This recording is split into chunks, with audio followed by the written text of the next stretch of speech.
Hello everyone, welcome to HPC centre. This is Prashant Kumar. Friends, जैसा कि आप सभी जानते हैं कि हाल ही में बीपीएससी के द्वारा 70वीं बीपीएससी का फाइनल रिजल्ट प्रकाशित किया गया है और इसमें मेरा चयन आरडीओ यानी ग्रामीण विकास पदाधिकारी के रूप में हुआ है। तो आज के इस वीडियो में मैं आप लोगों के साथ अपनी सक्सेस जर्नी को आपके साथ साझा करूंगा ताकि आप लोग इस वीडियो के माध्यम से मोटिवेट हो सके और अपनी तैयारी को एक नई दिशा प्रदान कर सके।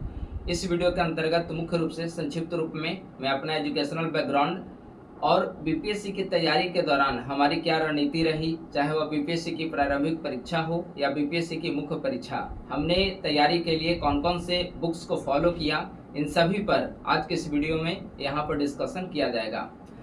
मैं अपनी एजुकेशनल बैकग्राउंड प्रारंभ करूँ तो एजुकेशनल बैकग्राउंड के रूप में हमने 10th की शिक्षा ग्रामीण पृष्ठभूमि से प्राप्त की है और उसके बाद +2 मैंने पटना एम कॉलेज से प्राप्त किया है।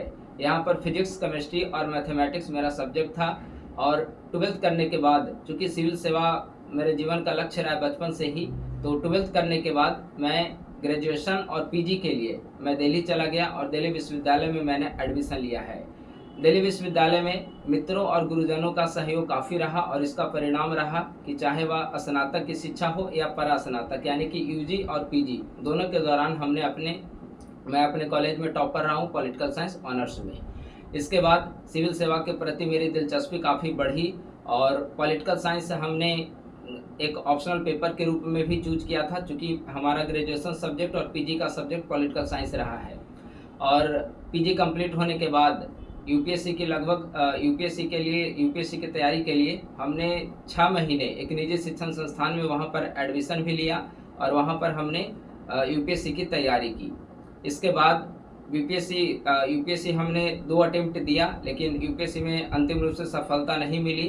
तो मैंने एक विकल्प के रूप में पहले बीपीएससी में सफलता प्राप्त करने के लिए हमने तैयारी शुरू की और बीपीएससी में हमने 3 बार मेंस लिखा है और तीनों बार हमने इंटरव्यू दिया है और यह तीसरा इंटरव्यू हमारा था जिसमें मुझे अंतिम रूप से सफलता मिली है। मेरे साथ एक पॉजिटिव प्लस पॉइंट यह रहा कि जितने बार हमने मेंस लिखा है उतनी बार मेंस हमने क्वालिफाई किया है, लेकिन अंतिम रूप से मेरिट में स्थान मुझे इस बार प्राप्त हुई है, जो कि मेरा तीसरा इंटरव्यू और बीपीएससी में तीसरा मेंस भी था। तो इस दौरान हमने तैयारी के लिए किन किन चुनौतियों का सामना किया, तैयारी के लिए किन किन स्ट्रेटजी को हमने फॉलो किया, उसके बारे में संक्षिप्त चर्चा करते हैं। सबसे पहले हम लोग बीपीएससी प्रीलिम्स का देखते हैं। तो आप सभी जानते हैं कि 72वीं बीपीएससी की प्रारंभिक परीक्षा अभी से लगभग 1 महीने के बाद होने वाली है, 26 जुलाई को। तो आपके लिए भी यह काफ़ी महत्वपूर्ण समय है। बीपीएससी प्रीलिम्स के लिए हमने जो भी 8 सब्जेक्ट हैं बीपीएससी प्रीलिम्स में सवाल पूछे जाते हैं, उन सभी के लिए एक टेट सीरीज लगातार समय समय पर एमसीक्यू का हमने सॉल्व किया। हमने स्टैंडर्ड बुक्स को हमने फॉलो किया। अलग अलग अगर सारे सब्जेक्ट को देखा जाए तो सबसे पहले हम लोग शुरू करते हैं करेंट अफेयर। करेंट अफेयर के लिए मेरी हमेशा से आदत रही है कि मैं एक न्यूज़पेपर को फॉलो करता हूं। आप लोग हमारे टेलीग्राम ग्रुप को भी ज्वाइन किए हुए होंगे, तो टेलीग्राम ग्रुप में भी आप देखते होंगे कि डेली न्यूज़पेपर का कटिंग वहां पर भेजा जाता है। तो एक रिस्पॉन्सिबिलिटी भी है टेलीग्राम ग्रुप में भेजना और इसके कारण मैं न्यूज़पेपर पढ़ भी पाता हूं, तो एक प्लस पॉइंट भी है। तो करेंट अफेयर में सबसे महत्वपूर्ण जो है कि न्यूज़पेपर को मैं फॉलो करता हूं रेगुलर, और एक मंथली मैगजीन जो कि है प्रतियोगिता दर्पण मैगजीन है, जिसका शॉर्ट नोट्स में हमारे यूट्यूब चैनल पर अपलोड किया जाता है। तो एक मंथली मैगजीन और डेली न्यूज़पेपर, ये 2 करेंट अफेयर का मेरा मेन सोर्स रहा है। जो भी न्यूज़पेपर पढ़ता हूँ, न्यूज़पेपर पढ़ने के बाद जो भी महत्वपूर्ण पॉइंट्स होते हैं उसे एक नोट्स के रूप में, चाहे वह बिहार करेंट अफेयर का हो, नेशनल करेंट अफेयर का हो, इंटरनेशनल करेंट अफेयर का हो, उन सभी को एक नोट्स के रूप में अपनी एक कॉपी में एक जगह लिख लेता हूँ और समय समय पर उसे रिवाइज करता हूँ। यह करेंट अफेयर का सबसे महत्वपूर्ण स्रोत मेरा है। इसके बाद मंथली मैगजीन के रूप में प्रतियोगिता दर्पण मैगजीन के रूप में मैं अपनी उसे मंथली रूप से कंप्लीट करता हूँ, नोट्स उसका बनाता हूँ और जो भी नोट्स होता है अपने यूट्यूब चैनल पे भी डिस्कस किया जाता है और वही नोट्स मैं अपने करेंट अफेयर सोर्स के रूप में भी फॉलो करता हूँ। यह हो गया करेंट अफेयर का। करेंट अफेयर के बाद सबसे महत्वपूर्ण जो प्रीलिम्स में है वह है आपका बिहार स्पेशल का सेक्शन।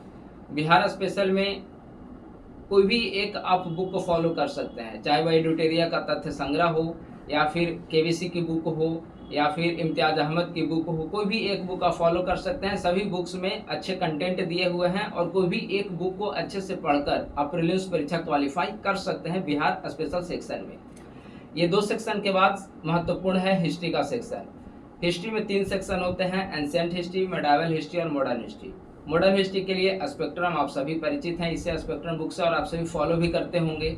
इसके बाद एंशिएंट और मेडाइवल की जो हिस्ट्री है, इसके लिए लूसेंट और घटना चक्र अपने आप में सफिशिएंट मटेरियल है। एनसीईआरटी नहीं भी पढ़ेंगे हिस्ट्री के लिए तो आपका काम चलेगा, बशर्ते राजीव अहीर स्पेक्ट्रम की बुक मॉडर्न हिस्ट्री के लिए आपको अच्छे से कंप्लीट करना है। और एंशिएंट और मेडाइवल, लूसेंट और घटना चक्र दोनों को मिलाकर आप पढ़ सकते हैं, ठीक है। इसके साथ साथ घटना चक्र बहुत जरूरी है। आप हिस्ट्री, साइंस, पॉलिटी, ये 3 सेक्शन के लिए घटना चक्र बहुत जरूरी है और बहुत सफिशिएंट कंटेंट भी उसमें रहता है, तो आपको अच्छे से कवर करना है। तो करेंट अफेयर, बिहार स्पेशल और हिस्ट्री, ये 3 सेक्शन आपका हो गया। इसके बाद अगर देखें तो साइंस का सेक्शन है। साइंस में आपको एनसीईआरटी आप फॉलो कर सकते हैं। एनसीईआरटी आप फॉलो करेंगे तो स्टैंडर्ड लेवल के जो भी सवाल आजकल पूछे जा रहे हैं बीपीएससी प्रीलिम्स परीक्षा में, वे आपके प्रश्न वहां से हल हो जाएंगे।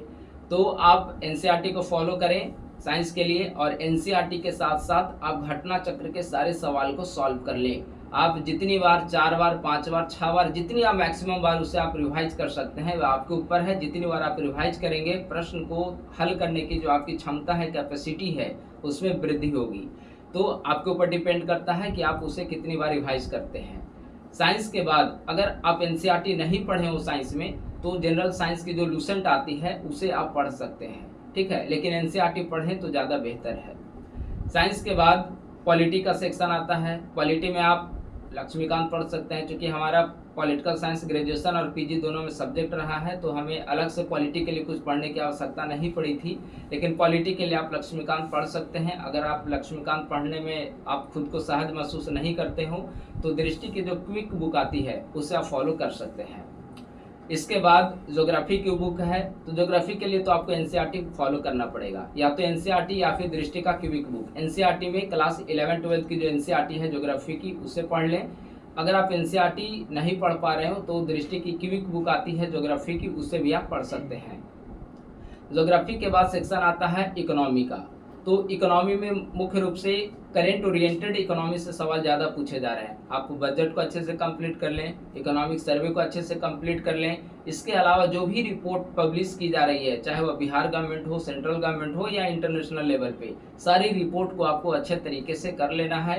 इम्पोर्टेंट डेटा को आपको अच्छे से पढ़ लेना है, चाहे वह एनएफएचएस का डेटा हो या फिर किसी भी प्रकार का डेटा किसी भी संस्थान के द्वारा जारी किया जा रहा हो और महत्वपूर्ण हो, उसे आपको अच्छे से कंप्लीट कर लेना है। इसके बाद का जो सेक्शन बचा, एक मैथ का सेक्शन है, जो कि 10 नंबर का सवाल वहाँ पर पूछे जाते हैं। और मैथ का जो सेक्शन है बहुत महत्वपूर्ण है। कारण यह है कि अगर आप जीएस के सवाल हल करते हैं तो जीएस के सवाल हल करने में प्रश्न गलत हो सकते हैं, निगेटिव मार्किंग वहाँ पे आपकी निगेटिव में प्रश्न हो सकते हैं। लेकिन अगर मैथ्स के सवाल आपके ज़्यादा सही होते हैं तो जो उधर निगेटिव जाता है जीएस के सेक्शन में, वह आपका यहाँ पे कवर हो जाएगा। तो मैथ्स कोशिश करें कि 10 में 10 आपका सही हो, नहीं तो न्यूनतम 8 या 9 आपके सही होने चाहिए। इससे निगेटिव मार्किंग कम आपके कम होता चला जाएगा, ठीक है। तो इसके अलावा आपका करेंट अफेयर हो गया, बिहार स्पेशल हो गया, हिस्ट्री हो गया, पॉलिटी हो गया, इकोनॉमी हो गया, ज्योग्राफी हो गया और आपका मैथ्स हो गया। इतने सब्जेक्ट हैं जो कि आपको अच्छे तरीके से कंप्लीट करना है बीपीएससी प्रीलिम्स के लिए, ठीक है।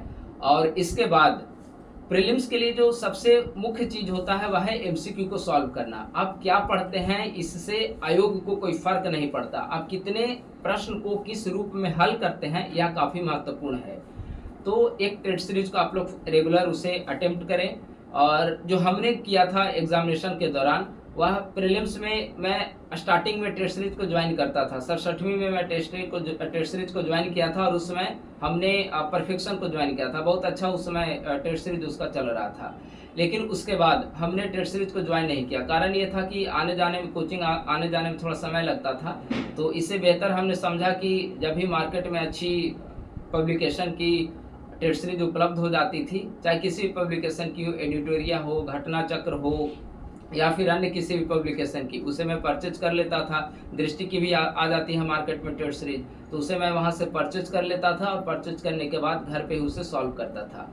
घर पे सॉल्व करने से सुविधा ये होती है कि डेली रूटीन में आप उसे एडजस्ट कर पाते हैं और पर डे मैं 50 सवाल को हल करता हूँ। अभी भी हमारी आदत है कि जब प्रीलिम्स परीक्षा नज़दीक आती है तो पर डे 50 MCQ मैं उसे सॉल्व करता हूँ, और सॉल्व करने के बाद जो भी मिस्टेक्स होते हैं उसका डिटेल्ड एक्सप्लेनेशन अगर बुक्स में दिए हुए हैं तो उसे मैं वहाँ पर पढ़ता हूँ, और अगर नहीं दिए हुए हैं तो उसे मैं बुक्स में सर्च करने की कोशिश करता हूँ। ठीक है, अगर आप पटना में हैं तो आप टेस्ट सीरीज को ज्वाइन करिए, कोशिश करिए कि ऑफलाइन आप टेस्ट सीरीज को ज्वाइन करें। और कोई भी एक शिक्षण संस्थान, वह कोई भी हो सकता है, एडुटेरिया है, परफेक्शन है, BCW है, अन्य कोई भी संस्थान हो सकते हैं। आप सबका प्रश्न जो है, प्रश्न का स्टैंडर्ड के अनुसार आप ज्वाइन कर सकते हैं। हर किसी का टेस्ट सीरीज अपने अनुसार बेहतर होता है, तो टेस्ट सीरीज ज्वाइन करना बहुत ज़रूरी है प्रीलिम्स के लिए। और अब तो काफ़ी समय कम बचा है प्रीलिम्स एग्जामिनेशन में, तो आप लोग मैक्सिमम रिवीजन पे फोकस करें और अधिक से अधिक प्रश्नों को सॉल्व करने पर ध्यान दें। यह हो गया बीपीएससी प्रीलिम्स। अब आते हैं हम लोग बीपीएससी मुख्य परीक्षा पर। बीपीएससी का अगर मुख्य परीक्षा देखा जाए तो एक तो हमारे जो सबसे महत्वपूर्ण योगदान जिसने निभाया वह है हमारा यूट्यूब चैनल ISPC सेंटर। वो कैसे? क्योंकि इसकी मुख्य वजह है कि मैं ISPC सेंटर पे हमेशा बीपीएससी का मेंस का मॉडल आंसर डिस्कस करता था, अपलोड करता था। तो बीपीएससी अगर मेंस का मॉडल आंसर आप अपलोड करते हैं तो उसके लिए आपको लिखना पड़ेगा, लिखने के लिए आपको कंटेंट को पढ़ना पड़ेगा, और कंटेंट को इस रूप में तैयार करना पड़ेगा ताकि उससे संबंधित हर एक डायमेंशन कवर हो सके।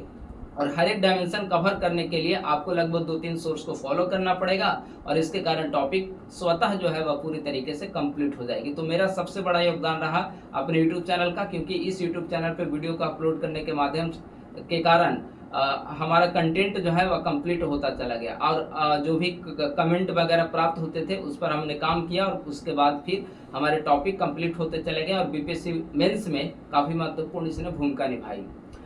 अगर बीपीएससी मेंस देखा जाए तो मेंस में तो आंसर राइटिंग प्रैक्टिस ही सबसे ज़्यादा महत्वपूर्ण है। आप प्रीलिम्स परीक्षा क्वालिफाई करने, प्रीलिम्स परीक्षा देने के पश्चात जितनी ज़्यादा से ज़्यादा आप मेंस आंसर राइटिंग करें वह आपके लिए कारगर साबित होगा। अब इसका मतलब ये नहीं है कि प्रीलिम्स परीक्षा पास करने के बाद आप मेंस की तैयारी शुरू करें।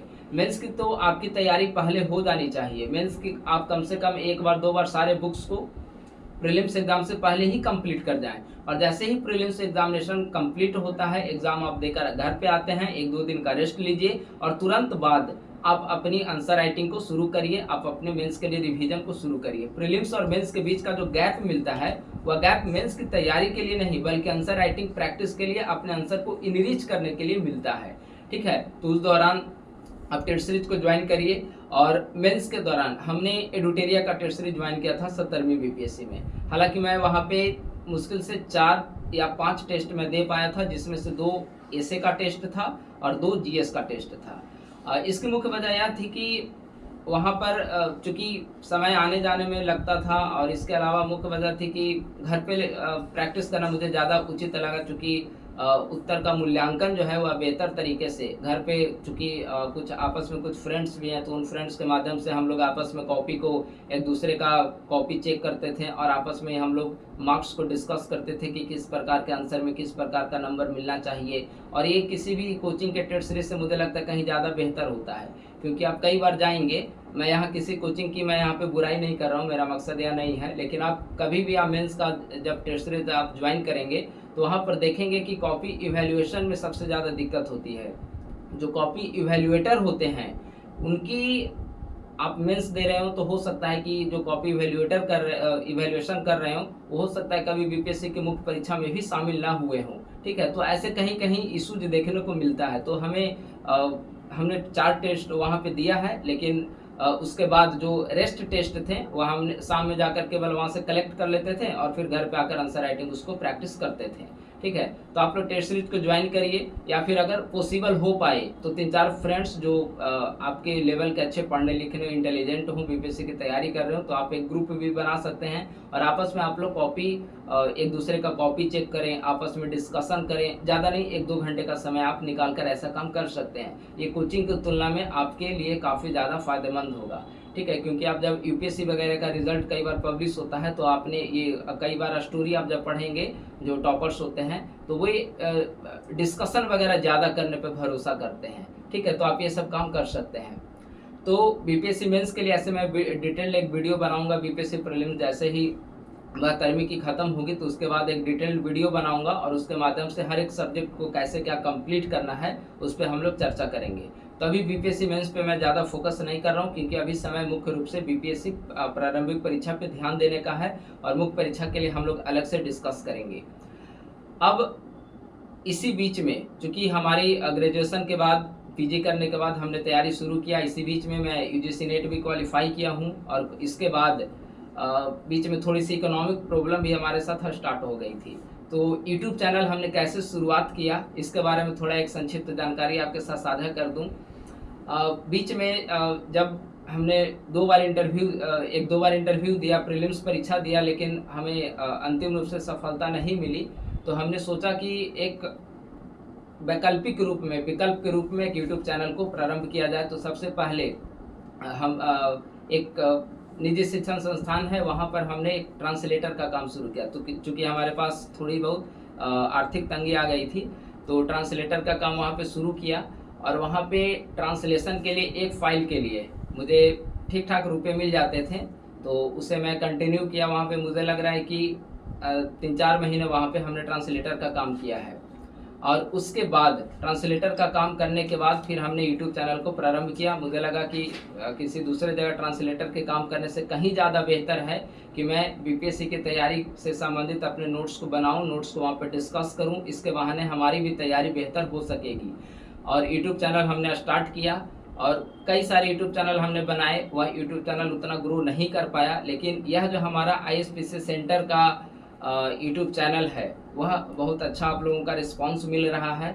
और इस यूट्यूब चैनल पे अच्छा रिस्पांस मिलने का मुझे वजह जो प्रतीत हो रहा है वह है कि यहाँ पे करंट अफेयर का हम लोग बहुत बेहतर तरीके से करंट को कवर कर रहे हैं, चाहे वह बिहार करंट का हो या फिर प्रत्युत्तर दर्पण मंथली मैगजीन हो या फिर मेंस का मॉडल आंसर हो। ये सारे जो हमें बीपीएससी की तैयारी से संबंधित जो चीज़ें हमें अपने लिए ज़रूरी थी उन चीज़ों को मैं पहले पढ़ता था, मैं पहले उसे अभी भी पढ़ता हूं और पढ़ने के बाद मैं उसे वीडियो के रूप में आपके साथ डिस्कस करता हूं।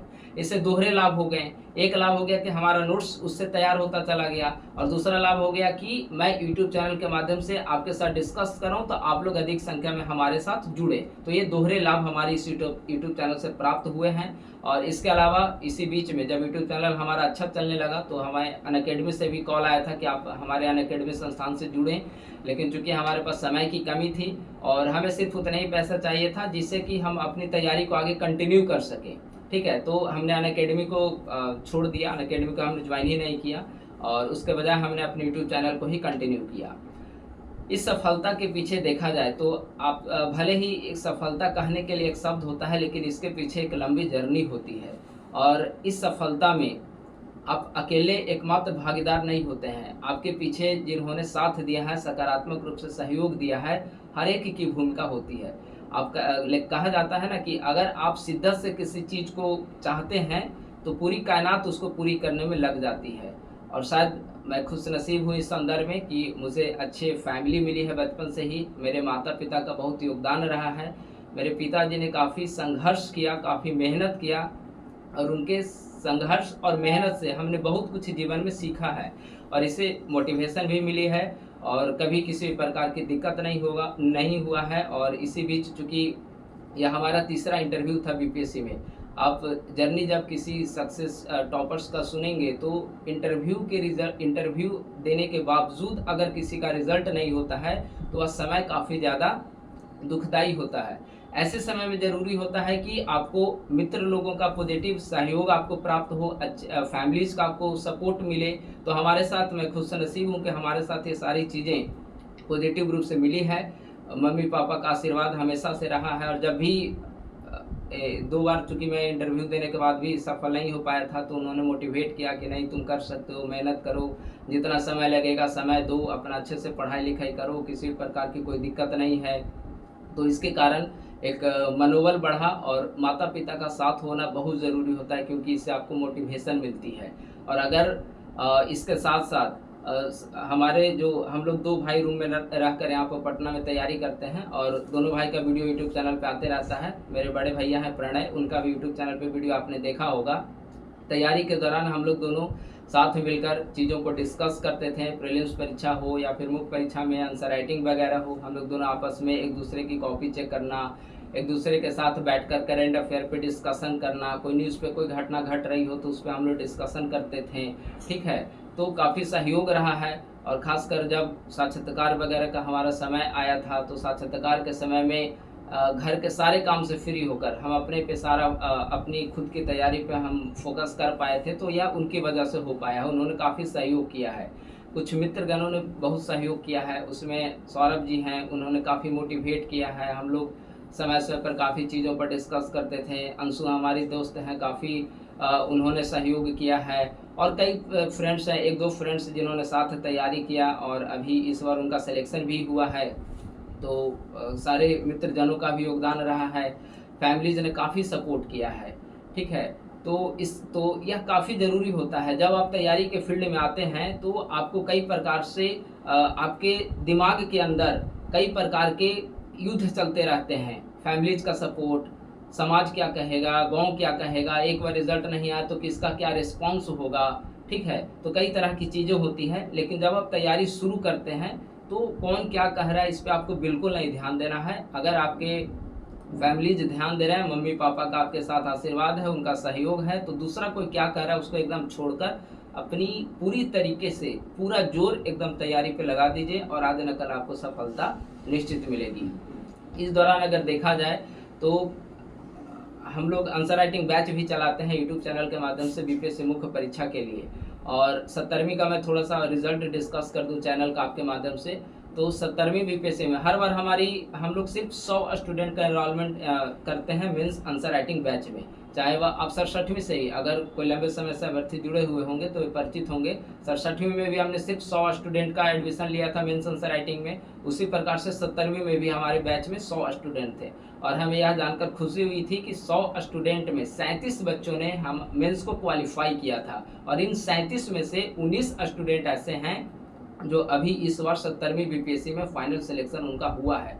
तो यह हमारे लिए काफ़ी गर्व की बात है, क्योंकि हम लोग ऑलरेडी कम संख्या रखते हैं। हमारे पास इंटरव्यू की कोई गाइडेंस बैच नहीं चलती है। कई कोचिंग वाले इंटरव्यू के आधार पर अपने दावा करते हैं कि हमारा बच्चा है। हमारा दावा करने कोई उसका मतलब नहीं है कि हम दावा करें कि कितना हमारे सक्सेस हुए हैं। अगर वो सक्सेस हुए हैं तो वे परिचित हैं कि इनके कारण हमें सफलता मिली है, तो उससे हमें कोई मतलब नहीं है। हम लोग ज़्यादा प्रचार भी नहीं करते। आप लोग एडवर्टीजमेंट भी ऐसा नहीं देखे होंगे।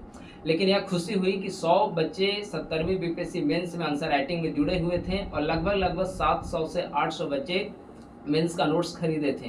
तो जो नोट्स खरीदे थे उनकी मैं बात नहीं कर रहा हूँ, जो आंसर राइटिंग बैच में जुड़े हुए थे उनमें से लगभग फाइनलिस्ट सिलेक्शन देखा जाए तो 18 या 19 फाइनलिस्ट सेलेक्टेड हुए हैं और एक मैं भी उनमें से हूँ। ठीक है, एक डिस्ट्रिक्ट एजुकेशन ऑफिसर बने, लेवल 9 की अच्छी पोस्ट है। एक सब इलेक्शन ऑफिसर बनी है, वो भी लेवल 9 की अच्छी पोस्ट है। तो लेवल 7 हो, लेवल 9 हो, हर एक लेवल पे हमारे बैच से जुड़े हुए अभ्यर्थी इस पर चयनित हुए हैं। अभी कुछ दिनों से एक काफ़ी ज़्यादा इशू चल रहा है, स्पेशली रिजल्ट के बाद, कि हिंदी और इंग्लिश मीडियम के स्टूडेंट का एक इशू जो देखने को मिल रहा है कि इंग्लिश वालों का ज़्यादा सिलेक्शन हुआ है। इसके बारे में अभी मेरे पास कोई सफिशिएंट डेटा तो नहीं है। जैसे स्कोर बोर्ड बीपीएससी के द्वारा जारी की जाएगी और इवेल्युएटेड कॉपी पब्लिश की जाएगी तो यह ज़्यादा क्लियर हो पाएगा कि हिंदी मीडियम में जिन स्टूडेंट्स ने आंसर लिखा है उस स्टैंडर्ड के आधार पे कितना मार्क्स उन्हें मिले हैं और इंग्लिश मीडियम में कितने मार्क्स उन्हें मिले हैं। तो यह स्कोर बोर्ड आने के बाद पता चल पाएगा। लेकिन हाँ, यह हमने भी कई जगह सुना है और हमने भी कई सारे फ्रेंड सर्कल से पता चला है कि इंग्लिश मीडियम का इस बार काफ़ी बेहतर रिजल्ट हुआ है। जिनका बेहतर वहाँ पर आंसर राइटिंग नहीं था, इसके बावजूद वे अच्छे रैंक ले आए हैं। और जबकि हिंदी माध्यम में जो मेधावी छात्र थे उनको भी रैंक नीचे का मिला है, लो रैंक मिला है। ठीक है, तो इसके बारे में ज़्यादा डिस्कशन किया जाएगा बीपीएससी का स्कोर बोर्ड पब्लिश होने के बाद, क्योंकि अभी हमारे पास कोई सफिशिएंट डेटा नहीं है तो मैं इस पर ज़्यादा चर्चा नहीं करूँगा। लेकिन हाँ, ये बात ज़रूर है कि अगर आप शिद्दत से मेहनत करेंगे तो आपका मीडियम कोई भी हो, आपको सफलता मिलेगी। पद ऊपर नीचे हो सकता है लेकिन आपको सफलता आज न कल निश्चित मिलेगी। ये आपके ऊपर है कि आप कितनी मेहनत करते हैं। अब बीपीएससी प्रीलिम्स परीक्षा में काफ़ी कम समय बचा हुआ है।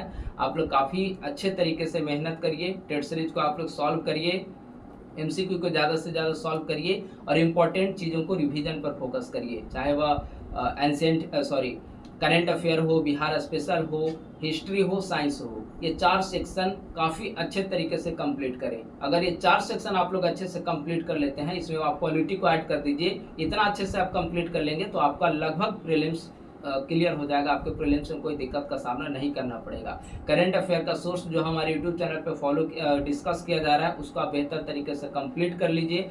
पिछले 1 साल का तो आपको कंप्लीट करना पड़ेगा, क्योंकि मैं इसी सोर्स को मैं भी फॉलो करता हूं, और मैं फॉलो करने के बावजूद चाहे वह 67वीं पीटी हो, 69वीं हो, 68वीं हो, 70वीं हो, अभी 71वीं का भी प्री का रिजल्ट मेरा हुआ है, तो लगातार मैं प्रीलिम्स इसी करंट अफेयर के कंटेंट के आधार पर मैं अपना प्रीलिम्स क्वालिफाई कर रहा हूं। तो जो भी आपको सोर्स दिया जाता है, अगर आप तेजस बैच में जुड़े होंगे तो जितने भी नोट्स आपको दिए जाते हैं, उसी नोट्स को मैं खुद अपने लिए पढ़कर फिर 72वीं बीपीएससी प्रीलिम्स में शामिल भी होऊंगा। तो आप लोग करंट अफेयर को लेकर आप लोग एकदम निश्चिंत रहें। जीएस की जिम्मेवारी आपकी है। पीवाईक्यू को अच्छे से सॉल्व करें, एमसीक्यू को सॉल्व करें, UPSC, BPSC, MPPCS, Jharkhand PCS, UPPCS, इन सारे का पीवाईक्यू आपको अच्छे से कंप्लीट कर लेना है। और ये सारे पीवाईक्यू आपको एक जगह कहाँ पर मिलेंगे, तो घटना चक्र की बुक है वहाँ पर मिलेंगे, और वहाँ से आप उसे प्राप्त करके अच्छे से आप लोग एमसीक्यू को सॉल्व करिए। बाकी मुझे लगता है कि सारी चीज़ों को मैं यहाँ पर डिस्कस कर दिया हूँ। अगर किसी प्रकार की दिक्कत होगी तो आप लोग कमेंट बॉक्स में करेंगे। एक और बात आपके लिए छूट गया था बीच में डिस्कस करना, जब प्रीलिम्स समय नज़दीक आती है, तो प्रीलिम्स समय नज़दीक आने के दौरान कोई भी एक यूट्यूब चैनल को आप लोग सोर्स के रूप में फॉलो करें। जैसे मैं दृष्टि यूट्यूब चैनल को फॉलो करता था, दृष्टि आइस की जो यूट्यूब चैनल है, और वहाँ पर जो भी वीकली या 15 दिन के अंतराल पर वीडियो को डिस्कस किया जाता है करंट अफेयर का कंपाइलेशन, उसे आप लोग जरूर फॉलो कर लें। उसमें आपका लगभग 1 साल का पूरा जो घटनाक्रम घटित हुआ है वो आपका कवर हो जाएगा। दृष्टि आइस के यूट्यूब चैनल पर वीडियोस मिल जाएंगे। मुझे लगता है कि अभी 72वीं प्रीलिम्स एग्जामिनेशन होने वाला है, तो शायद यह सीरीज स्टार्ट होगी, आप लोग उसे देखकर वहाँ पे सर्च कर लेंगे, ठीक है। इसके अलावा एक और यूट्यूब चैनल की काफ़ी जो महत्वपूर्ण भूमिका है बीपीएससी मुख्य परीक्षा में, उसकी भूमिका ज़्यादा बढ़ जाती है, और वह है संसद टीवी का, ठीक है। पहले जो राज्यसभा टीवी था, अब उसे संसद टीवी कर दिया गया। काफ़ी महत्वपूर्ण भूमिका होती है। वहाँ पर ऐसे ऐसे लेक्चर आते हैं कि आप उस लेक्चर के आधार पर भी बेहतर आंसर लिख सकते हैं, बेहतर जानकारी एकत्रित कर सकते हैं।